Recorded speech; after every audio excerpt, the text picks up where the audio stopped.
హెబ్రీయులకు రాసిన పత్రిక 12వ అధ్యాయం. హెబ్రీయులకు రాసిన పత్రిక 12వ అధ్యాయము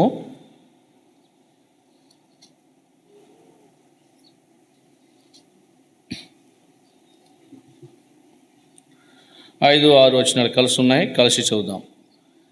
Hebrew chapter 12, 5-6 verses.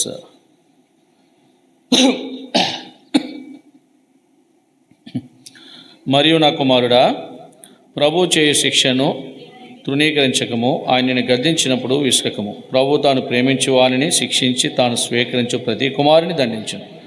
ఆయన కుమారులతో సంభాషించినట్లు మీతో సంభాషించు ఆయన హెచ్చరికను మరచితిరి. 4వ వచనం, మీరు పాపముతో పోరాడుటలో రక్తము కారినందుకు ఇంకా దాన్ని ఎదిరింపలేదు. ప్రభు సహాయం కొరకు ప్రార్థన చేసుకుంటాం.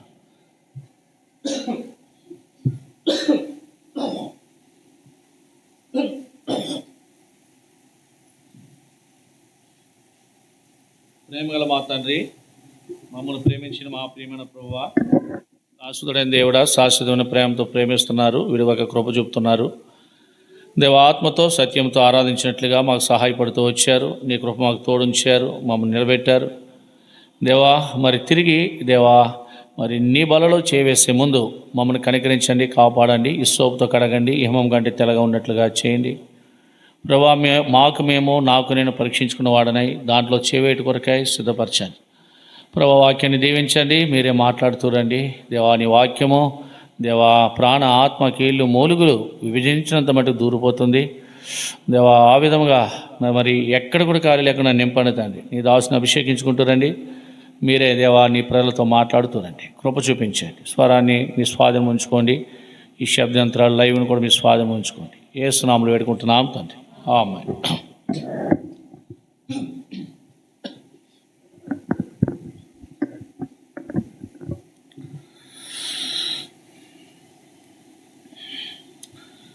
మన పోరాటము పాపంతో ఉంది. మన పోరాటం దేనితో? పాపముతో పోరాడుతున్నాం. పాపాన్ని జయించామంటే మన పరలోకమే. పాపాన్ని జయించామంటే పరలోకమే. చూడండి, ఇదే పౌలు ఎఫెసీయులకు రాస్తూ ఎక్కడో మాట రాశాడు. చూడండి, 12వ వచనం, 6వ అధ్యాయం 12వ వచనం. ఎఫెసీయులకు రాసిన పత్రిక 6వ అధ్యాయం 12వ వచనం. ఏలయనగా మనం పోరాడినది శరీరులతో కాదు కానీ ప్రధానులతోనూ అధికారులతోనూ ప్రస్తుత అంధకార సంబంధులకు లోకనాథులతోనూ ఆకాశ మండలమందున దురాత్మ సమూహములతో మనం పోరాడేది శరీరులతో కాదంటే ఇక్కడ ఎవరితో పోరాడుతున్నామో? ప్రధానులు, అధికారులు, ప్రస్తుత అంధకార సంబంధులకు లోకనాథులు, ఆకాశ మండలమందున్న దురాత్మలు. ఎందుకు వీళ్ళతో పోరాటం అంటే వాళ్ళు మనకేం చేస్తారంటే పాపంలో పడేస్తారు వీళ్ళు. చూడండి, ఒక అధికారిని నమ్ముకుంటే ఏం చేస్తాడు? ఒక అధికారిని నమ్ముకుంటే ఏం చేస్తాడు? వాడు చూడండి అవమానం తీసుకొస్తాడు. అలాగే ప్రధానులు కూడా అంతే. చూడండి, ప్రధానులు నమ్ముకుంటే కనుక ఏం చేస్తూ ఉంటాడు? చూడండి, ఆదివారం సరే ఎక్కడో ఫ్రీ రేషన్ ఇస్తున్నారని చెప్తే ఆరాధన మానేస్తాను, అక్కడికి వెళ్ళి తెచ్చుకుంటాం. వాడితో పోరాడాలా అంటే వాటి గురించి వివరణ ఎప్పుడైనా ఇస్తాను నేను. సరే, అధికారులు ప్రస్తుత సంబంధమగు అంధకార సంబంధులకు లోకనాథులు. అంధకారం ఉంది. అంధకారం అంటే చీకటి, లోకనాథు. చీకటిలో మరి వెలుగుండదు, చీకటిలో నిరాశ, నిస్పృహ ఉంటుంది. ఇవన్నీ చీకటికి సాదృశ్యంగా ఉన్నాయి. దురాత్మల సమూహాలు ఇవన్నీ కూడా మనలను పాపంలో పడేస్తూ ఉంటాయి. నేను మందిరానికి రానివ్వు, ప్రార్థనలో కూర్చొనివ్వు, ఆదివారం పూట ఏదో కార్యక్రమం పెడతా ఉంటాడు అపవాది, దురాత్మ తీసుకుపోతాడు. నేను గెరాసేనుల దేశంలో ఒక దురాత్మ పట్టిన వాడు ఉన్నాడు. వాడిని ఎక్కడ తీసిపోయేవాడు? సమాధులు. జీవం లేని సమాధి అంటే అర్థం ఏంటి? జీవము లేని చోటకు నేను తీసుకుపోతున్నాడు. జీవం గల వారి మధ్య ఉండవలసిన వాడు జీవము లేని అంటే చచ్చిన వారి దగ్గరకు, జీవం లేని వారి దగ్గరకు, ఆ ఎముకల దగ్గరకు, ఆ సమాధిలోనికి నడిపిస్తున్నాడు. అంటే మరి మన జీవితాల్లో కూడా మరి దయ్యము ఏం చేస్తూ ఉంటుందంటే జీవం గల దేవుని సన్నిధిలోకి నిన్ను నడవనివ్వదు, నిన్ను ఎదగనివ్వదు. అర్థమైందా? నిన్ను ఎదగనివ్వదు. సాతానుడుతో తీసుకుపోతూ ఉంటాడు. ఏదో కార్యక్రమం చూపిస్తాడు, ఏ డ్యూటీయో లేకపోతే ఏదో పనో ఏదో. దేవుని కంటే నేను చెప్తాను, ప్రభువు కంటే ముఖ్యమైన పని ఏది ఉండకూడదు. దేవుని తర్వాతనే మన పనులు. అర్థమైందా?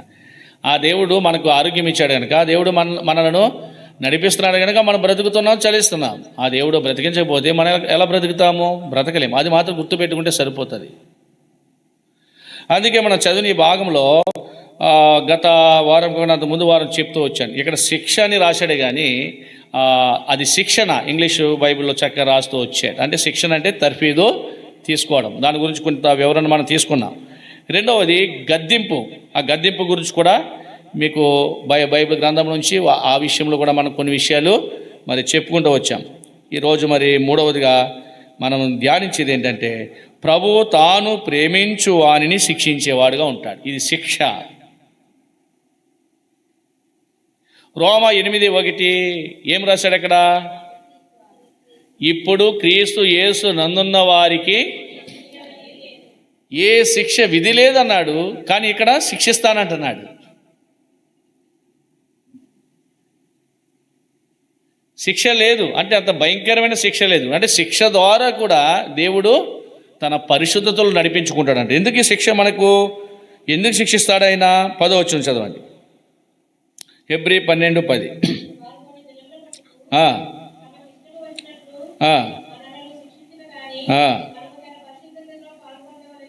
మనము తన పరిశుద్ధతలో పాలు పొందవలనని మన మేలు కొరకే ఆయన శిక్షించుచున్నాడు. ఇక్కడ కుమారుల గురించి, తండ్రుల గురించి రాశాడు, తల్లిదండ్రుల గురించి రాశాడు. తల్లిదండ్రులు బిడ్డలను కొంతకాలం మటుకే శిక్షిస్తారు. ఎందుకంటే కొంత ఎదిగేవారు, ఆ తర్వాత వారు శిక్షించలేరు. అంటే భయపెట్టలేరు, కొట్టలేరు, తిట్టలేరు, ఏం చేయలేరు, కొంతకాలం మటుకే. అయితే ఈయన అలాంటి కాదు. నువ్వు ఎంత ఎదిగినా, ఎంత అభివృద్ధి చెందినా, నువ్వు వాడు అయినా కానీ నేను శిక్షించేవాడుగా ఉంటాడు. నీకు భార్య ఉన్నా, నీకు బిడ్డలున్నా, నీకు భర్త ఉన్నా, నేనేం చేస్తాడైనా? ఏం చేస్తాడు? శిక్షించేవాడుగా ఉంటాడు. ఎందుకు శిక్షిస్తాడంటే ఈయన మనము తన పరిశుద్ధతలో పాలు పొందవలెనని. ఎక్కడ ఉండాలి మనం? పరిశుద్ధతలో ఉండాలి. పరిశుద్ధత ఎందుకు అవసరమో 14 చదవండి. 14 వచనం. అందరితో సమాధానమును పరిశుద్ధతయు కలిగి ఉండటకు ప్రయత్నించండి. పరిశుద్ధత లేకుండా ఎవడనో ప్రభునో అది మాట. దేవుని మనం చూడాలి అంటే, దేవుని మనం దర్శించాలి అంటే, మన కనులతో నేరుగా ఆయన రాజ్యంలో ఆయన చూడాలి అంటే మనకేం కావాలా? పరిశుద్ధత కావాలి. పరిశుద్ధత లేకుండా ఎవడనో ప్రభును చూడలేడు.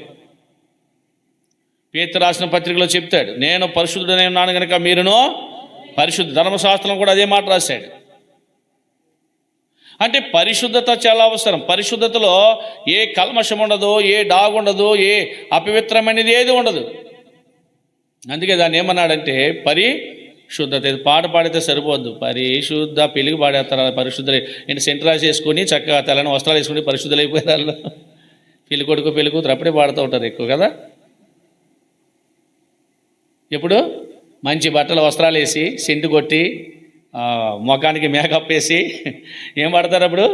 వారి కోసం ఏం పడతారో వెళ్ళి పరిశుద్ధ పరిశుద్ధ. అది శుద్ధం కాదు, హృదయంలో శుద్ధి కావాలా.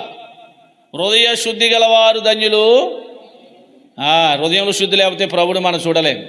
అక్కడ శుద్ధి కావాలా, ఆ పరిశుద్ధత కావాలని దేవుడు ఏం చేస్తున్నాడో, ఆయన ఏం చేస్తున్నాడో శిక్షించేవాడిగా ఉన్నాడు. అది ఎవరి కోసమో? ఇది మేలు కొరకైన శిక్ష. మేలు కొరకైన శిక్ష. అర్థమైందా? శ్రమలు మేలుకే అన్నాడు. అర్థమైందండి? శ్రమలు మేలుకే అన్నాడు. అంటే మేలు కొరకే ప్రభు మనల్ని ఏం చేస్తాడంటే కొన్ని శ్రమల గుండా తీసుకుపోతాడు, కొన్ని ఇబ్బందులు గుండా తీసుకుపోతాడు, కొన్ని లేకపోతే నువ్వెక్కడ మాట వింటావా? మా ఇజ్రాయేల్ అనేక దోపుచారులు అడవుల్లోకి వెళ్ళిపోయాడు. ఒక్క దెబ్బ కొట్టాడు దేవుడు, సార్ కరెక్ట్గా సెట్ అయిపోయాడు. అలాగే ఇంకో వ్యక్తిని కొట్టాలని చూస్తున్నాడు, కొడదు. ఇంకా సరైన దెబ్బ తగలేదు, పేరెందుకు లేదు, ఆడికి అర్థమైపోయింది నేను చెప్పిన మాట. వాడు కూడా కొడితే కరెక్ట్గా ఏమవుతాడు? కరెక్ట్గా సెట్ అవుతాడు. సెట్ అయ్యాడంటే ఇంకెక్కడికి, ఒకవేళ పోయాడంటే ఇంకా అంతే, ఇంకెక్కడ కనపడ్డు. ఎక్కడ? భూమి మీద కనిపించాడు.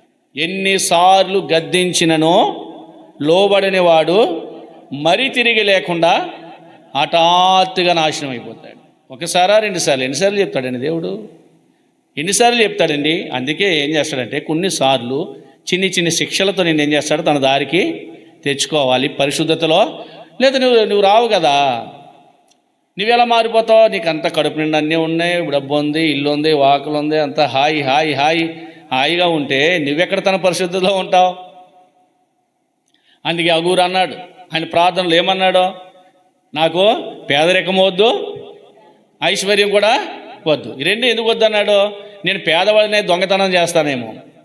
ఐశ్వర్యం ఎందుకు వద్దన్నాడు? నేను కడుపు నిండా తినేసి దేవుడు ఎవరని చెప్తానేమో, అంటే నేను లక్ష్య పెట్టనేమో. ఇప్పుడు ఈ దినాలు అలాగే ఉన్నాయి. కడుపు నిండా ప్రభు బొవ్వ పెట్టేస్తున్నాడు కదా, సమృద్ధి ఇచ్చేసాడు అందరికి. పేదరికం అంటే లేదు. పేదరికం అంటే పూర్వము ఆ పూటకి వెళ్ళి ఆ పనికి వెళ్ళి ఆ కొట్టుకాడికి పోయి ఒక తౌడు బియ్యము ఆ కుంచుడి బియ్యము తెచ్చుకుని మళ్ళీ పొలాలకు వెళ్ళి, పొలాలు ఉండే కదా కట్టెలకి వెళ్ళి ఎరువు తెచ్చుకునేవారు. కట్టెలు అలా పొలాలు అడ్డబడి వెళ్ళి కట్టెలు తెచ్చుకుని పొయ్యిలు వెలిగించుకుని, అది పేదరికం. ఈ రోజులో పేదరికం ఎక్కడుంది? పేదరికం అంతా అది ఆ పుష్పలమ్మ నేను కూడా ఆ చిరుమూల కోసం వెళ్తూ ఉండేవాళ్ళం సంచలట్టుకొని. పేదరికం అంటే అది. పేదరికం అంటే ఈ రోజులో పేదరికం ఎక్కడుంది? అంతా సుఖపెట్టేశాడు దేవుడు. అయితే ఈ సుఖంలో నువ్వేం చేస్తున్నావు? ఆయన పరిశుద్ధతలో ఏం చేయలేకపోతున్నావు? నడవలేకపోతున్న కారణాన శిక్షలు వస్తూ ఉంటాయి. అందుకే ఇక్కడ అన్నాడు 13:1 చదవండి. సామెతలు 13:1 త్వరగా. సామెతలు 13:1 ఏం చదువుతున్నావు అక్క నువ్వు? తండ్రి శిక్షించిన కుమారుడు. అదే మాట. తండ్రి ఎవరు? మన అందరికీ తండ్రి ఒక్కడే, దేవుడు ఒక్కడే. ఆ తండ్రి మనల్ని శిక్షిస్తే మనకు జ్ఞానం వస్తుందట. లేదా నీకు జ్ఞానం ఎక్కడది? నువ్వు సోమరిపోతివి. అబ్రహం గారు చెప్తూ ఉండేవాడు, ఎప్పుడు ఆ మాట వాడుకున్నాడు. ఎన్ని చెప్పినానంట, ఎంత బోధ విన్నానంట, దున్నపోతు మీద వర్షం కురిసినట్టేనంట. దున్నపోతు మీద వర్షం కురిస్తే అది కదలదంట, చక్కగా కురుస్తుంది కదా, అలాగే ఉంటుందంట. అది ఆ వర్షం ద్వారా దానికి ఎంత నష్టం ఉంటుందో దానికి అర్థం కాదు. ఎన్ని చెప్పినా, ఇన్ని బోధలు విన్నా మనుషులు మార్పు లేకపోతే దున్నపోతు మీద ఏం కురిసినట్టు? వర్షం కురిసినట్టు అంతే. ప్రభు యొక్క బల దగ్గరికి వెళ్ళే ముందు పరీక్షించుకో, నేను దున్నపోతు వల్లే ఉన్నానా లేకపోతే ఆయన శిక్షకు పాత్రగా ఉన్నానా లేదని పరీక్ష చేసుకోవడం చాలా అవసరం. మనం తన యొక్క పరిశుద్ధతలో పాలు పొందాలి. తన పరిశుద్ధతలో మనం ఏం చేయాలి చెప్పండి? పాలు పొందవలనని ఆయన శిక్షించేవాడుకుంటే. చూడండి, ఉదాహరణగా మీకు యాకోబు యొక్క జీవితాన్ని చూస్తే రండి. ఆదికాండము 32 అధ్యాయంలో యాకోబు గురించి కొంత వివరణ తీసుకుందాం. అంటే యాకోబుని ఎలా శిక్షించాడు, యాకోబు ఎలా పోరాడాడు అనే విషయాలు 1-2 మనం చూసి ముగించుకుంటాం. రండి, ఆదికాండం 32 అధ్యాయం 1 వచనం చదవండి. యాకోబు తన త్రోవను వెలుచుండగా దేవదూతలు అతన్ని ఎదుర్కొంటూ వచ్చారు. తన త్రోవలో వెళ్ళిపోతున్నాడు. అర్థమైందా? కొంతమందికి నా దారే కరెక్ట్ అనుకుంటారు, ఎవరి మాట వినరు, తన త్రోవలో వెళ్ళిపోతారు. ఎంత చెప్పినా ఏమి చెప్పినా ఈ త్రోవే కరెక్ట్, నా దారే కరెక్ట్ అంటారు. తన త్రోవలో వెళ్ళిపోతున్నాడంట యాకోబు. తన త్రోవలో నడుచుకుంటూ వెళ్ళిపోతే అలాంటి పరిస్థితులలో ప్రభు దూతలు ఎదుర్కొన్నారంట. ఇన్ని ఎందుకు ఎదుర్కొన్నారు? నీ త్రోవలో వెళ్ళిపోవడం కాదు, మేము వచ్చాం నీకు దారి చూపించడానికి. ప్రభు దూతలు అతను ఎదుర్కొన్నారు కనుక యాకోబు దానికి ఏమని పేరు పెట్టాడంటే మహనయీము. ఏమని పేరు పెట్టాడు? మహనయీము. మహనయీము అనే అర్థం ఏంటంటే దైవత్వము, మానవత్వము. అంటే దేవుడు మానవుడు కలిసిన ప్రదేశమే, అంటే వారు ఏకమైన ప్రదేశమే, ఎదుర్కొన్న ప్రదేశమే మహనయీము అని అర్థం. అది యాకోబు పెట్టాడు ఆ చోటికి. అంటే దైవత్వము మానవత్వము అక్కడ కలుసుకుంది. అంటే దైవత్వం ముందు మానవత్వం పనిచేయదు. అంటే దైవత్వం ఎందుకు వచ్చిందంటే ఈ మానవుని సరిచేయడానికి వచ్చింది అక్కడికి. దైవము ఎందుకు వచ్చిందంటే అక్కడికి ఈ మనిషిని సరిచేయట కొరకే వచ్చింది. లేకపోతే ఎలా సెట్ అవుతాం మనము? సరికాలేం. ప్రియమైన సహోదరుడా, ఇక్కడ యాకోబు విషయంలో ఇక్కడ దేవుని దూతలు, దైవత్వము, దేవుడు ఎదుర్కొంటూ వచ్చాడు. ఎదుర్కొంటూ వచ్చినప్పుడు తన ప్రయాణం ఎక్కడికంటే తన అన్న అయిన యాషావు దగ్గరికి వెళ్ళే సమయాలు అవి. అప్పుడు యాకోబు ఏం చేసినాడంటే తన దగ్గర ఉన్న దాసులను పిలిచి, నా యొక్క ప్రభువైన నా అన్న అయిన ఎవరైనా యాషావు దగ్గరికి వెళ్ళి నీ తమ్ముడు వస్తున్నాడు, అతడు ఇంతకాలము లాబాను దగ్గర ఉన్నాడు, పశువులు, గాడిదలు, దాసదాసీలు, పిల్లలు, అంత సమృద్ధి నీ తమ్ముడికి ఉందని చెప్పండి అని యాకోబు ఏం చేశాడంటే తన దాసులను తన అన్న దగ్గరకు పంపించాడు. అంటే వీళ్ళు ఇంకా ప్రయాణం చేస్తున్నారు, యాత్రలో ఉన్నారు, ప్రయాణం దారిలో ఉన్నారు.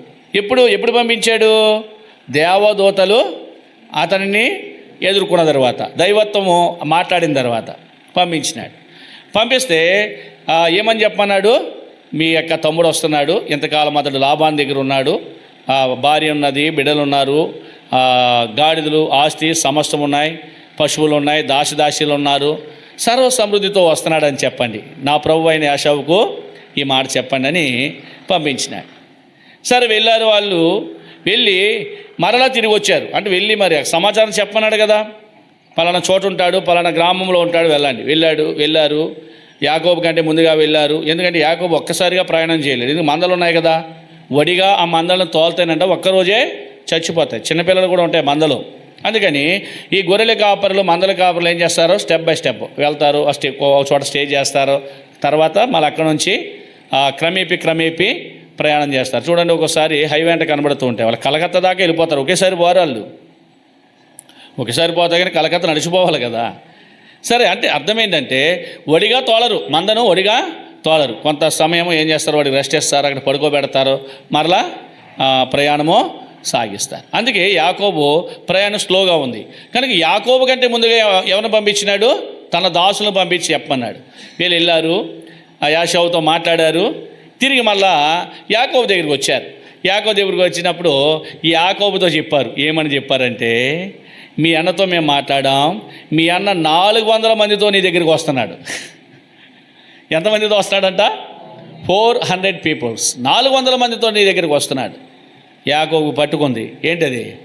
భయం పట్టుకుంది. దయ్యం కాదు, భయం పట్టుకుంది. ఎందుకంటే యాషావు ఎదుటి నుంచి యాకోబు పారిపోవడానికి కారణము, 20 ఏండ్లు దూరంగా ఉండడం కారణం ఏంటంటే యాషావు యాకోబును చంపుతాడని. ఎందుకంటే ఇతడు చేసిన పనులు అలాగున్నాయి. చిక్కుడుకాయలు కూర పెట్టి జ్యేష్ఠ తక్కువ తీసేసుకున్నాడు. అన్నకు రావాల్సిన ఆశీర్వాదాలని ఈయన గారు ఎత్తిపోయాడు, యాకోబు గారు ఎత్తిపోయాడు. ఈ కోపంతో ఉన్నాడు ఎవరైనా, యాషావు, రే ఎంత మోసం చేస్తున్నావు నువ్వు నన్ను, రారాని ఎప్పటికైనా నేను నీ యొక్క అప్పటికే అనుకున్నాడు, టార్గెట్ చేశాడు. ఎలాగంటే నా తండ్రి చనిపోయిన తర్వాత, దుఃఖ దినములు సమాప్తమైన తర్వాత నా తమ్ముడిని నేను ఏం చేయాలా? చంపాలా. వాస్తవానికి వచ్చినా కానీ తండ్రి బతికుండగా చంపడు. ఎందుకంటే వాగ్దానం చేసుకున్నాడు, ఏమని? తండ్రి చనిపోయిన తర్వాత. సరే, ఏదేమైనా కానీ అలాంటి పరిస్థితులలో యాకోబు కోసము వీళ్ళు దాసులు వచ్చి చెప్పిన సమాచారం ఏంటంటే, మీ అన్న వస్తున్నాడో 400 మందితో ఏం చేస్తున్నాడో నిన్ను ఎదుర్కోవడానికి వస్తున్నాడు అనగానే యాకోబు గారికి భయం పట్టుకుంది. తన దగ్గరున్న దాసదాసీలు, భార్యలు, బిడ్డలు, గాడిదలు, ఆబోతులు, ఒంటెలు ఇవన్నీ ఉన్నాయి, మేకలు, ఇవన్నీ కూడా ఏం చేశాడంటే 2 భాగాలు చేశాడు, 2 గుంపులు చేశాడంట. ఎందుకంటే ఒక గుంపు ముందెట్టాడు, ఒక గుంపు వెనకబెట్టాడు. ఈలోపు ఈ 400 మందితో వస్తున్న యాసావు ఒక గుంపుని చంపేసరికి ఇంకో గుంపు అయినా తప్పించుకోవచ్చు. అందరూ ఓ చోటు ఉండే కనుక ఒకేసారి ఫినిష్ అయిపోతారని 2 భాగాలు చేసేసాడు. ఒక గుంపు నాశనమైన ఇంకో గుంపు అయినా ఆ స్థాయికి వచ్చేసాడు. ఎవరైనా? యాకోబు. అంటే యాకోబులో ఎంత పోరాటం ఉందో చూడండి, ఎంత శ్రమ ఉందో చూడండి. దేవుడే వెళ్ళమన్నాడు, తిరిగి ప్రయాణం అయ్యాడు, దేవుని దూతలు ఎదుర్కొన్నారు, ధైర్యం చెప్పారు. అలాంటి పరిస్థితులు అన్న దగ్గర పంపించాడు. అన్న దగ్గర ఏమీ లేదు, సమాధానం లేదు. 400 మందితో వస్తుంటే యాకోబు భయపడుతూ వచ్చాడు. వాళ్ళ అన్న గురించి యాకోబుకు తెలుసు, చాలా భయంకరుడని. అర్థమైందా? చాలా భయంకరుడని అన్న గురించి యాషావుకు తెలుసు, యాకోబుకు తెలుసు. భయంకరుడు అంటే ఈ వేటగాడు అసలే మామూలుగా ఉండదు, మాంసం తినేవాడు. యాషావు అంటే ఏం తినేవాడు? మాంసం. వేటగాడైనా తెలుసు, వేటాడడానికి ఏముండదు. అలాంటి పరిస్థితులలో ఇప్పుడు యాకోబు 2 గుంపులుగా విభజించి ఇప్పుడు ప్రభు దగ్గరికి వెళ్ళాడు. ప్రభు దగ్గరికి ఎలా వెళ్ళాడు? ప్రార్థన ద్వారా ప్రార్థన చేస్తూ వచ్చాడు. చదవండి 9వ వచనం త్వరగా.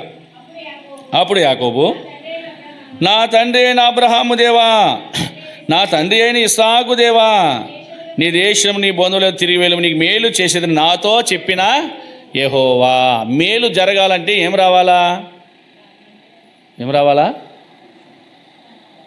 మన పాఠంలోకి రండి. ఇందాక శిక్ష రావాలా? ఏం రావాలా? పోరాటం రావాలా? పోరాటం అంటే శిక్షే, ఎదుర్కోవాలి. మన పాఠం అదే. మనము తన పరిశుద్ధతలో పాలు పొందవలనని మేలు కొరకే మనలను శిక్షించుచున్నాడు. అది మర్చిపోవద్దు. శిక్ష ఎందుకు వస్తుందంటే మేలు కొరకే. ఇప్పుడు ప్రార్థన, ప్రభువా నువ్వు మేలు చేస్తానన్నావు, ఏంటి పరిస్థితి? మా యొక్క ఆస్తి అంతా 2 గుంపులు అయిపోయాం. ఇప్పుడు మేము ఎంతమంది అయ్యాం? 2 గుంపులు అయిపోయాం. అబ్రహాము దేవా, ఇస్సాకు దేవా నాకు అక్కడికి వచ్చాడు. ఇప్పుడు అంతకుముందు అలాంటి ప్రార్థన చేస్తుంటాడంటారా? ఎక్కడైనా ఉందంటారా? అబ్రహాంని జ్ఞాపకం చేసుకోవడము, ఇస్సాకుని జ్ఞాపకం చేసుకోవడము ఎక్కడైనా ఉందా? అంటే యాకోబు జీవితంలో ఇంతకుముందు ఎక్కడైనా, బహుశా నేను అనుకుంటాను ఆయన అలాంటి ప్రార్థన చేస్తున్నాడు. ఎక్కడి నుంచి వచ్చాడు? ఇప్పుడు ఎక్కడి నుంచి వచ్చాడు? అబ్రహాం దగ్గరికి వెళ్ళిపోయాడు. అబ్రహాము దేవా, ఇస్సాకు దేవా, నీకు మేలు చేసేదనని నాతో చెప్పిన దేవా. నాకు చెప్పేసినావు కదా మేలు చేస్తానని. అయితే నీవు చేసిన సమస్తమైన ఉపకారములకు సమస్త సత్యమునకు అపాత్రుడను. నా చేతికరతో మాత్రం యొర్దాను దాటాను. అయితే ఇప్పుడు నేను ఎంతమంది అయ్యానో? 2 గుంపులు అయిపోయాం. కొంత బాధగా ఉంది. అందరూ కలిసి వెళ్ళవలసిన వాళ్ళము ఎంతమంది అయ్యాం? ఇప్పుడు 2 గుంపులు అయిపోయాం. ఎందుకు ఈ 2 గుంపులు? యాషావు 400 మందితో వస్తున్న యాషావు గుంపుని చంపేసిన, ఇంకొక గుంపు తప్పించుకుంటారు, పారిపోతారని. ఇది యాకోబు యొక్క ఆలోచన. పారిపోయే అవకాశం ఉంటుందని. సరే, అలాంటి పరిస్థితులలో యాకోబు ఏం చేశాడంటే ప్రార్థన చేశాడు. నా అన్న వస్తాడు, తల్లిని నన్ను పిల్లల్ని చంపేస్తాడు, అయ్యా నేను భయపడుతున్నాను అంటాడు. 11వ వచనం చదవమ్మా. నా సహోదరుడైన యాషావు చేతి నుండి దయచేసి నేను తప్పించుము. అతడు వచ్చి పిల్లలతో తల్లిని నన్ను చంపునేమో అని అతనికి భయపడుచున్నాను. నేను నీకు తోడై నిశ్చయముగా మేలు చేయొచ్చు. విస్తారమైన లెక్కింపలేని సముద్రపు ఇసుక నీ సంతానము విస్తరింపజేయదని సెలవు ఇచ్చేతవే. చూడండి, దేవదూతలు ఎదుర్కొన్నా కానీ ఆయనలో ఏమొచ్చింది? ఇప్పుడు అవిశ్వాసం వచ్చేసింది. ఎంతో చాలా కష్ట సుఖాల్లో ఒంటరిగా వెళ్ళిపోతున్నప్పుడు ఆ యొక్క అరణ్య ప్రదేశంలో ఆయన కనుగొని ఏం చేశాడు? ఆయన ఒక కళ ఏం చేశాడు? ఆకాశం నుంచి భూమిని ఇచ్చినేసి దేవుడు చూపించాడు. సర్వశక్తి గల దేవుడు మాట్లాడాడు. నీ తండ్రి అయిన అబ్రహాము దేవుడను ఇస్సాకు దేవుడను అప్పుడు చెప్పాడు ఈ మాట. ఫలానా పరిచయం చేసుకున్నాడు. అలాంటి పరిస్థితులలోంచి యాకోబు లేచిది పరలోకానికి వెళ్ళే దారి ఇదే అని చెప్పి తాను తలగడగా చేసుకున్న రాయిని నిలబెట్టి నూనె పోసి ఏం చేశాడు? అక్కడ దానికి బేతేల్ అని పేరు పెట్టాడు, దేవుని మందిరం. అంత విశ్వాసంతో ఉన్న ఈ వ్యక్తి, అంటే కట్టు వస్త్రాలతో వెళ్ళిపోయినప్పుడు దేవుడు ఎంత విధముగా సహాయం చేస్తూ తెలియని ప్రదేశానికి వెళ్ళి అక్కడ అత్యధికంగా అభివృద్ధి చెంది పెళ్ళిళ్ళు చేసుకొని ఆస్తిని సంపాదించుకొని ఎంతో విస్తరింపజేసి ప్రభు నడిపిస్తుంటే ఈయన ఏ స్థాయికి వచ్చాడు? ఇప్పుడు ఇస్సాకుకు భయపడే, యాషావుకు భయపడే పరిస్థితులు అతనికి వచ్చాయి. మేము చచ్చిపోతామేమో. ఎలాంటి పరిస్థితులు వచ్చాయంట? తల్లి పిల్లలము నేను కూడా చచ్చిపోతామేమని. నువ్వు మేలు చేస్తానని సెలవిచ్చావు ప్రభువా అని ప్రార్థన చేస్తాడు. అయితే ఈ ప్రార్థన అయిన తర్వాత ఇంకో ప్రయత్నం చేశాడు. ఏంటా ప్రయత్నము? ఇంకో ప్రయత్నం చేశాడు. అన్నని ఈ రకంగా నా సాధుపరచొచ్చని. చదవండి 13వ వచనం. అతడు అక్కడ ఆ రాత్రి గడిపి తాను సంపాదించిన దానిలో తన అన్న అయిన యాషావు కొరకు ఒక కానుకను ఒక రాత్రి గడిపాడు. ఎక్కడ గడిపాడు? ఏ విషయంలో గడిపాడు?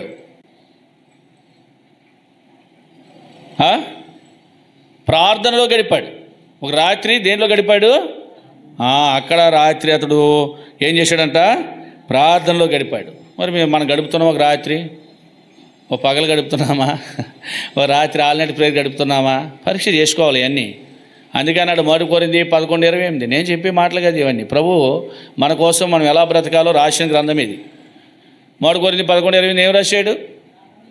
కాబట్టి ప్రతి మనుషుడు ఎక్కడ గడుపుతున్నావు? పూట కూడా దేవుని మందిరంలో గడపలేకపోతున్నావు, 3 గంటలు దేవుని సందులో రాలేకపోతున్నావు, ఓన్లీ 3 hours కూడా దేవుని యొక్క మందిరంలో ఆరాధన చేయలేకపోతున్నావు, నువ్వు కూర్చోలేకపోతున్నావు. రాత్రంతా గడిపాడు. గడిపిన తర్వాత ఇంకొక తనకు తలంపు వచ్చింది. ఏంటంటే తలంపు, తన అన్న కోసము కానుకలు పంపేస్తున్నాడు. ఇప్పుడు మళ్ళీ దాసులను పిలిచాడు. ఏ కానుకలు అయ్యి చదివేద్దామా? 14-15 వచ్చిన త్వరగా చదవండి. 32-14-15 అనగా 200 మేకలను, 20 మేకపోతులను, 200 గొర్రెలను, 20 పొట్టేళ్లను, 30 పాడి ఒంటెలను, వాటి పిల్లలను, 40 ఆవులను, 10 ఆబోతులను, 20 ఆరుగాడిదలను, 10 గాడిద పిల్లలను తీసుకొని మందను వేరువేరుగా తన దాసుల చేతికి అప్పగించి, మీరు మందగా నడుమ ఎడముంచి నాకంటే ముందుగా సాగుపండి తన దాసులతో చెప్పాడు. మరియు వారిలో మొదటివానితో, నా సోదరుడైన యాషావుని ఎదుర్కొని, ఎవరి వాడు ఎక్కడికి వెళుచున్నావు? నీ ముందు నుండి ఎవరిని నేను అడిగినలా ఇవి నీ సేవకుడని యాకోబువి, ఇది నా ప్రభువైన యాషావు కొరకు పంపబడిన కానుక. ఈ కానుకలని ఇప్పుడు మనం చదివిన కానుకలన్నీ మేకలు, మేకపోతులు, గొర్రెలు, పొట్టేళ్ళు, పాడి ఒంటెలు, వాటి పిల్లలు, 40 ఆబోతులు, తర్వాత 20 గాడిదలు, గాడిద పిల్లలు, ఇవన్నీ కూడా ఏం చేశాడంట? దాసులకు అప్పగించాడు. తన దాసులకు అప్పగించి మందకు వేరువేరుగా ఉంచాడు. నువ్వు కొంత ముందెళ్ళు, కొంత ముందుకు వెళ్ళిన తర్వాత నువ్వేళ్ళు, పోనీ ఆ కానుక ద్వారా కాకుండా ఈ కానుక ద్వారా ఏదైనా సమాధానపరచొచ్చేమో. అలాగా దాసులను విభజించాడు, మందలను విభజించాడు. ఎక్కడ పంపించాడు? తన అన్న దగ్గరికి పంపించాడు. ఇది రెండో ప్రయత్నం. ఎలాంటి అంటే అన్నతో సమాధాన పడడానికి. మీకు అర్థమైంది? అన్నను సమాధానపరచడానికి ఇది రెండో ప్రయత్నం. రెండో ప్రయత్నం ఇది. సరే, పంపించినప్పుడు మొదటి వాంతో చెప్పాడు, ఇవి ఎవరివి అని అడిగినప్పుడు, యాషావు వస్తున్నాడు కదా 400 మందితో, ఎవరివి అని అడిగినప్పుడు నువ్వేం చెప్పాలా? ఇది నీ సేవకుడైనా. ఎవరైనా? యాషావు యాకోబుకి సేవకుడు అంట. యాకోబు యాషావుకి సేవకుడు అంట. అంటే అంత పనివాడు అన్నమాట, అంత తగ్గిపోయాడు. వాస్తవానికి యాషావు కంటే యాకోబే గొప్ప ఆస్తిపరుడు, గొప్ప ధనవంతుడు. కానీ ఏ స్థితిలోకి వచ్చాడు ఇప్పుడు? నీ సేవకుడైనా, ధనము తక్కువగా ఉన్నా తన అన్నైన యాషావు దగ్గర ఏమని చెప్తున్నాడు? నీ సేవకుడైన యాకోబువి, ఇవి నా ప్రభువుకు, అంటే నా ప్రభువుకి అంటే యాషావు కొరకు పంపబడిన కానుకలని చెప్పండి. మొదటి వానికి అదే చెప్పాడు, రెండో వానికి, మూడో వానికి, నాలుగో వానికి, మందలో పట్టుకెళ్ళి ప్రతి ఒక్కరు కూడా ఎడముంచి అదే చెప్పాడు. ఒకవేళ వీటి ద్వారా ఏదైనా మార్చొచ్చేమో అని. ఇలా పంపించిన తర్వాత అయినా కానీ తనలో కొంత భయము, ఆ భయం పోలేదు. ఇక ఏళ్ళొచ్చి ఏం సమాచారం చెప్తారో, ఆ కానుకలు పుచ్చుకుంటాడో లేదో.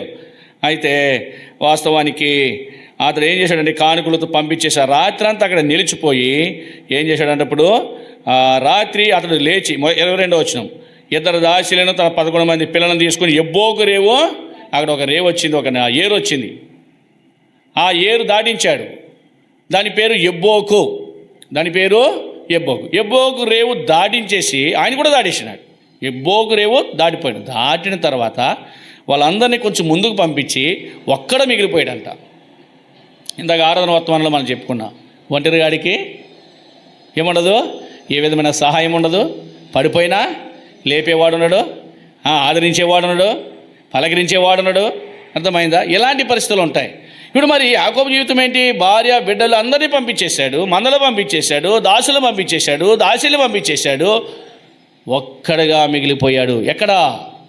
ఎబ్బోకు రేవు దాటిపోయిన తర్వాత రాత్రి మరలా ఆ రాత్రి ఒక్కడిగా మిగిలిపోయాడు. ఇంటి మీద ఉన్న రాత్రి మెలకుగా ఉండి ఇంటి మీదనున్న పిచ్చుక వలె ఇతడు ఎలాగొన్నాడు? ఇప్పుడు ఒక్కడిగా రాత్రి అంతా మిగిలిపోయాడు. పడుకున్నాడు అంటారు. అక్కడ నిద్ర పట్టిందా? నిద్ర పడదు, మెలకుగానే ఉన్నాడు. అయితే ఒక భయంతో వెళ్తుంటే ఇంకో భయం అక్కడికి వచ్చిందంట. ఏంటో భయం అంటే, ఒక నరుడు అక్కడికి వచ్చాడంట. అన్న భయంతో పోతుంటే కొత్త వ్యక్తి అక్కడికి వచ్చాడంట. ఇదేమిరా ఒంటరిగా ఉన్నాడు, సడన్గా ప్రత్యక్షమయ్యాడు. ఇప్పుడు ఆ క్రొత్త వ్యక్తితో ఈ యాకోబు పెనుగులాడడం ప్రారంభించాడంట. నీకు అర్థమైందా? అన్నభయంతో పోతున్న యాకోబు ఒక్కడిగా మిగిలిపోయిన తర్వాత ఇంకెవరూ లేరు. అలాంటి పరిస్థితుల్లో ఎవరు వచ్చారు అక్కడికి? ఒక నరుడు వచ్చాడంట, క్రొత్త వ్యక్తి, తెలియని వ్యక్తి వచ్చాడు.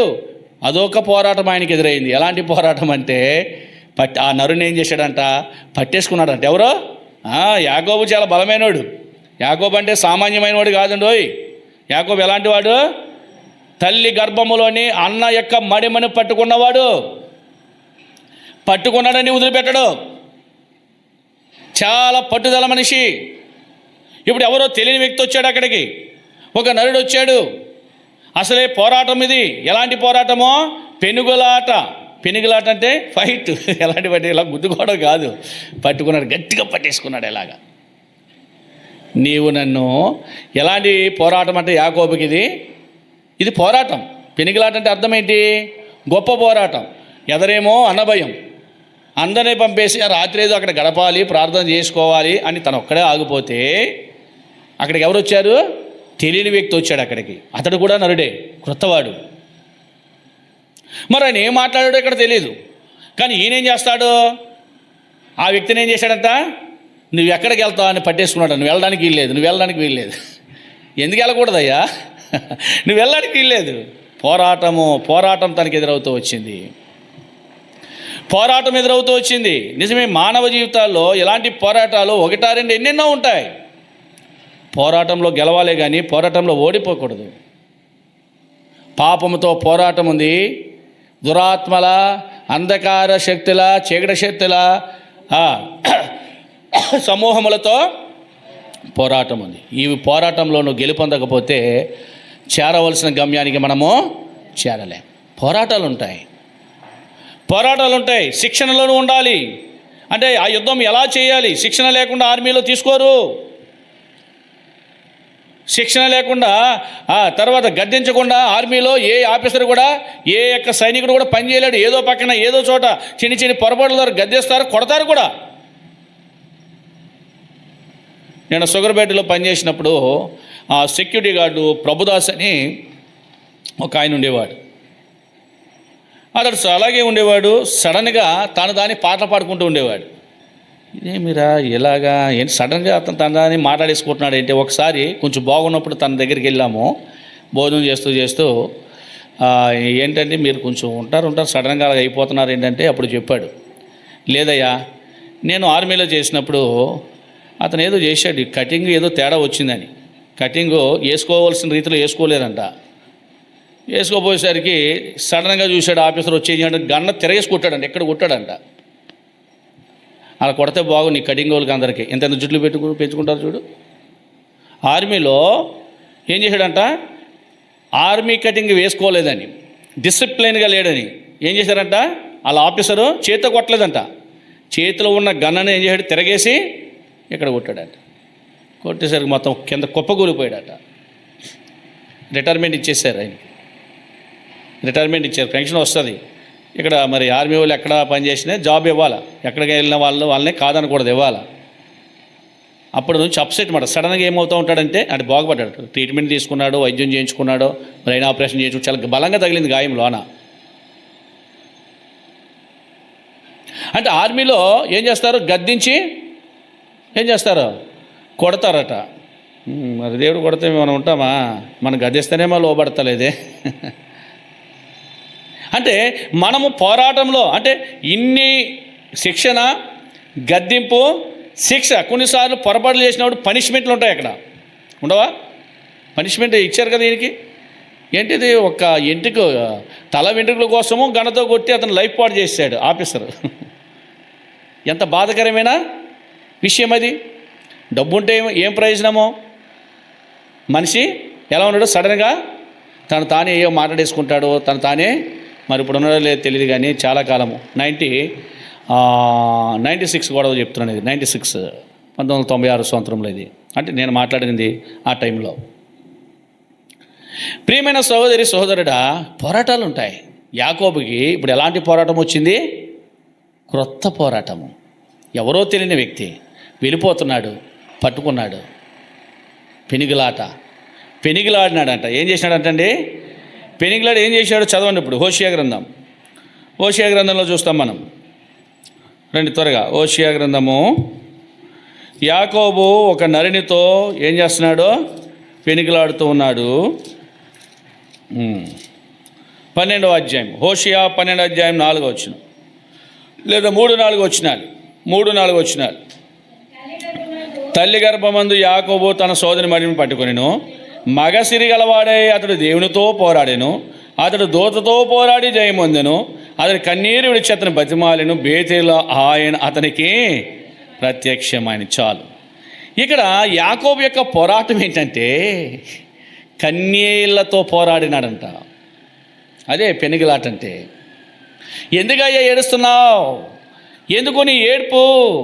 లేదు, నీవు నన్ను ఏం చేయాలంటే ఆశీర్వదించాలి. యాకోబుకు అర్థమైపోయింది, ఈ నరుడు ఎవరో కాదు, నా ప్రభువే ఇక్కడ వచ్చాడు. ఎందుకంటే ఇంతకుముందే ఎక్కడ మహానీయము అని పేరు పెట్టాడు కదా, అక్కడ దూతలుగా వచ్చాడు, ఎదుర్కొన్నాడు. ఇప్పుడు ఎలాగొచ్చాడు? నరుడిగా వచ్చాడు. ఎక్కడికి? ఎబ్బోకు రేవు దాటిపోయిన తర్వాత. అందుకే పట్టుకోగలిగాడు. దేవుడిలాగా వస్తే పట్టుకోలేడు యాకోబు. మనిషిలా వచ్చాడు. అర్థమైందా? పట్టుకున్నాడు. ఏమి యాకోబు, ఏంటి ఏడుస్తున్నావు? ఏమయ్యా, ఎందుకు ఏడుస్తున్నావు? లేదు, నీవు నన్ను ఏం చేయాలా? ఆశీర్వదిస్తేనే కానీ నేను నిన్ను. అదేండి ఆయన పోరాటం. దూతతో పోరాడి జయముందాడంట. అదే రాసినాడు ఇక్కడ. హోషేయ గారు క్లియర్గా రాశాడు ఈ మాట. ఏమన్నాడు? దూతతో పోరాటంలో జయం పొందాడు. ఓడిపోలేదు, విడిచిపెట్టలేదు. ఎంత జయం అంటే ఆ దూత ఆయన అన్నాడంట, తెల్లవారిపోతుంది, రాత్రంతా గడిపావు కదా, రాత్రంతా ఏడ్చావు కదా, నన్ను పోనీ సరిపోతుంది, నీకేం కాదులే, నన్ను పోనీ సరిపోతుంది, నీ అవిశ్వాసాన్ని బాగు చేయడానికి వచ్చాను, నన్ను పోనీ అంటే ఈయన ఏమంటాడంట, నేను నిన్ను పోనివ్వను. ఇదేంటి పోరాటం? ఎందుకు పోనివ్వవు? నీవు నన్ను ఎందుకోయ్యా, నీకు భార్యలు ఉన్నారు, బిడ్డలు ఉన్నారు, ఇల్లు ఉంది, అంటే గుడారాలు ఉన్నాయి, దాసదాసీలు ఉన్నారు, కావాల్సినంత ఐశ్వర్యం ఉంది, సమస్తం ఉంది, ఎందుకు నన్ను పోనివ్వవు? లేదు, నాకు అదేం వద్దు, అయినా కానీ నాకేం కావాలా? నీ ఆశీర్వాదం కావాలి. ఈనాడు మనుషులందరూ కూడా యహలోక సంబంధమైనవి ఉంటే చాలనుకుంటారు, కానీ పర సంబంధమైన ఆశీర్వాదాల కొరకు చూడరు. యహలోక సంబంధమైనవి అన్నీ సమృద్ధిగా దేవుడిచ్చాడులే, సరిపోతుందిలే అనుకుంటారు, కానీ పర సంబంధమైన ఆశీర్వాదాల కొరకు చూడరు. యహలోక సంబంధమైనది ఏం చేస్తుంది? ఏమవుతుంది? యహలోక సంబంధమైన ఆశీర్వాదాలు ఏవి కూడా మనతో రావు. ఈ లోకంలో డబ్బు సంపాదించు, బంగారం సంపాదించు, ఇల్లు సంపాదించవచ్చు, పేరు సంపాదించు, ఏది కూడా నీ పేరు కూడా మాసిపోతుంది. నువ్వు చచ్చావంటే నీ పేరు కూడా ఏమైపోతుంది? మాసిపోతుంది. బ్రతికితేనే నీ పేరు, చచ్చిపోతే నీ పేరు కూడా కనబడదు. ప్రియా సహోదరుడా, యహలోకమే అన్నీ కూడా విడిచిపెట్టాలి. ఎంత చేసినా పరలోక సంబంధమైనవి విడిచిపెట్టేవి కాదు, అవి నీతో ఉండేవే. పరలోక ధనము ఎవరితో ఉండేది? మనతో ఉండేది. యహలోక సంబంధమైనది ఏమవుతుందంట? అన్నీ వదులుకోవాల్సిందే, ఇంకేమీ ఉండదు. బ్రతికినంత కాలమే ఈ లోకంలో మనము పరదేశులము, యాత్రికులం. అందుకే యాకోబు ఈ సంగతి బాగుగా గ్రహించాడు. అందుకే అందరినీ పంపేశాడు. ప్రభువా, ఇది నాకు వద్దు, అందరినీ పంపేశాడు. భార్య బిడ్డలు అందరినీ. ఒక్కడిగా మిగిలిపోయాడు. ఆ ఒక్కడి దగ్గరికి ఎవరు వచ్చారు? ఒక నరుడు, అంటే దేవుడే మానవ రూపంలో అక్కడికి వచ్చాడు. యాకోబు అతనికి పట్టేసుకున్నాడు. పోరాడాడు. పోరాటము. ఒక పక్కనేమో అన్న భయం, ఇంకో పక్కనేమో క్రొత్త పోరాటం ఎదురయ్యింది. తెల్లవారిపోతుందయ్యా, విడిచిపెట్టన్నాడు. ప్రభు బ్రతిమాలాడంట, రిక్వెస్ట్ చేశాడంట, తెల్లవారిపోతుంది, నేను తెల్లవారిపోయినా కానీ తెల్లారిందంటే అందరూ చూస్తారు మరి, ఎందుకంటే నరుడుగా వచ్చాడు కదా, దీన్ని ఎవరు కొత్త వ్యక్తి అని చూస్తారు. కనుక నన్ను పోనీ, నీవు నన్ను ఆస్వాదిస్తేనే కానీ నేను నిన్ను పోనివ్వను. అప్పుడు ప్రభు ఏం చేసినాడంటే, వదిలిపెడతలేదని, ఇలాగన్నా వదులుతాడేమని ఆ నరుడు ఏం చేయడంట, తొడ మీద కొట్టాడంటే, ఇలాగా వదిలవయ్యా నేను వెళ్ళిపోతాను, కొట్టాడంట. మాట వినకపోతే ఏం చేస్తారు? కొడతారు. కొట్టేసరికి ఏమైందంట, తొడ గోడ వసిలింది. ఇప్పుడు అంటాడు, నా కాలు ఇరిగిపోయినా, నేను కుంటివాడినైనా నేను నిన్ను విడిచిపెట్టను. ఇలా పట్టుకున్నాడు, ఎలాడిపోతున్నాడు. అమ్మో ఈయన మామూలు మనిషి కాదు అని అప్పుడు అడిగాడు. పేరు తెలియక కాదు, తన నోటితో తానుతో చెప్పించాలని. What is your name? దేవుడు తెలుసు, మన పేరు తెలుసు, యాకోబు పేరు, కానీ తను ఏం చెప్తాడా అని. What is your name? My name is యాకోబు అన్నాడు. నా పేరు యాకోబు. అయితే ఇక మీదట నీ ఇంకోసారి యాకోబు అని చెప్పకూడదు, ఇశ్రాయేలే. నీ పేరని చెప్పండి, ఇశ్రాయేలే. ఇశ్రాయేల్ అనగా దేవునితో పోరాడి. అమ్మో ఎంత పేరండి, ఎంత పేరండి ఇది, మంచి పేరు ఇది. ఇశ్రాయేలు అనగా అర్థం ఏంటి? దేవునితోనే పోరాటంలో ఏ విషయంలో గెలిచాడు? ఆశీర్వాదాలు తీసుకుంటూ వచ్చాడు, ఆస్వాదించబడ్డాడు. తెల్లవారింది, ఆయన వెళ్ళిపోయాడు. వెళ్ళిపోయిన తర్వాత చూడండి, ఇప్పుడు అన్న పంపిన కానుకలేవి కూడా తను తీసుకోలేదు. పంపిన కానుకలేమి కూడా తీసుకోలేదు. ఈయన పరిస్థితి ఎలా ఉంది? అప్పుడు యాకోబు పరిస్థితి ఎలా ఉంది? తొడగుంటుచు అప్పుడు దాకా బాగా నడిచాడు. రాహేలం అనుకుంటుంది, ఇదేంటి ఉండి ఉండి రాత్రి ఏమైంది, నీ కాళ్ళు ఎలా నడుస్తున్నావు? లేయా అంది. ఆ బిల్హా జల్ప ఆ పిల్లలందరూ అడిగారు, ఏమైంది? లేదు లేదు లేదు లేదు, దేవుడు నన్ను కొట్టాడు. ఎవరు కొట్టారు? దేవుడు వచ్చాడా? అంటే దేవుడు కొడితే కాలు కూడా ఇరిగిపోతుందా? దేవుడు కొడితే ఇరుగుతుంది. మరి ఎందుకు కొట్టాడు దేవుడు? ఇదే నేను చాలా ఆలోచించి చాలా బాధపడ్డాను ఈ విషయంలో. ఎలాగంటే అసలే దేవుడు ఆశీర్వాదం ఇవ్వడం కోసం కాలు ఇరగొట్టడం ఏంటండి ఇది? తొడగుండుచు కుంటివాడిగా చేయడం ఎందుకు? యాకోబు యొక్క తలంపేంటి చెప్పాలా? 2 గుంపులు, ఒక గుంపు అన్న చంపేస్తే రెండో గుంపు అయినా తప్పించుకోవచ్చు, పారిపోవచ్చు. కానుకలు తీసుకుపోతే ఇక్కడ నుంచి మనం ఏం చేయొచ్చు? పారిపోవచ్చు. మరి ఈ కుంటోడు ఇప్పుడు పారిపోగలడా? మీరే చెప్పాలా? తొడగుండుచు నడిచే వ్యక్తి పారిపోగలడా? అందుకే దేవుడు ఏ స్థితిలో తీసుకొచ్చాడంట? ఎక్కడ తీసుకొచ్చాడు? నడవలేని. ఇప్పుడు నడవలేని. ఇప్పుడు అన్న వచ్చేస్తున్నాడు, వేగంగా వచ్చేస్తున్నాడు. ఇప్పుడు అన్నను సమీపించే వరకంట ఆ తొడగుంటుతూనే 7 సార్లు సాగిలపడి నమస్కారం చేశాడంట. ఇదేమండి ఎవరికి? వాళ్ళ అన్నగారికి 7 సార్లు సాగిలపడి నమస్కారం పెట్టాడంటే కాలు ఆ బాధతోనే 7 సార్లు సాగిలపడ్డాడు. అంటే ఇది ఏం చూపిస్తుందంటే విధేయత. ఏం చూపిస్తుంది? ఇంతకుముందేమో పారిపోవాలనుకున్నాడు, తర్వాత ఏమో కానుకలు ఇచ్చి, అంటే ధనమిచ్చి అన్నను ప్రేమించేలా చేసుకోవాలనుకున్నాడు. అంటే దేవుడు ఎలా తీసుకొచ్చాడు? ఇప్పుడు అతనను విధేయతలోని తీసుకొచ్చాడు, తగ్గింపులోని తీసుకొచ్చాడు. లేదయ్యా నువ్వు పారిపోవడానికి అవకాశం లేదు. రెండవది, డబ్బుతో నువ్వేం చేయలేవు, అన్న యొక్క ప్రేమను సంపాదించలేవు. నువ్వు దేంతో సంపాదించాలంటే ప్రేమ, విధేయత. 7 సార్లు అన్న దగ్గరికి సమీపించే వరకు సాగిలిపడి పడిపోవడము, అన్నకి నమస్కరించడమో లేవడం, నడవలేకపోతున్నాడు. అన్నేమో పరుగున వచ్చేస్తున్నాడు. ఈ కుంటివాడు ఏం చేస్తున్నాడో ఈడ్చుకుంటూ పడిపోతాడు, లెగుతాడు. ఎందుకంటే ఈయన పరిగెత్తలేడు. యాషావు అయితే పరిగెత్తడు. ఇప్పుడు ఎలా వచ్చాడంటే యాషావు ఈయన దగ్గరకు ఎలా వచ్చాడు? చదవలేదా భాగం మీరు? పరుగున వచ్చాడు. చదవండి, ఆ మాట చదవండి. 33వ అధ్యాయము 4వ వచనం. అప్పుడు యాషావు అతన్ని ఎదుర్కొన్న పరిగెత్తి. చాలు. ఎలాగొచ్చాడు యాషావు అతని దగ్గరకు? పరుగున వచ్చాడు, నడకతో రాలేదు. ఈయనేమో యాకోబు గారి పరిస్థితి ఏంటి? ఈయన పరిగెత్తలేడు. పరిగెత్తగలడా? పారిపోగలడా? కానుకలతో అన్న యొక్క ప్రేమను పొందాడా? అర్థమైందా? 7 సార్లు ఎప్పుడైతే సాగిలిపడి నమస్కరించాడో, ఇదేమిరా నా తమ్ముడు చక్కగా వెళ్ళాడు కదా, నడవలేకపోతున్నాడేంటి, నాకు సాగిలిపడ్డాడేంటి, అంత విధేయుడైపోయాడా? ఎంత ఆశపరుడు.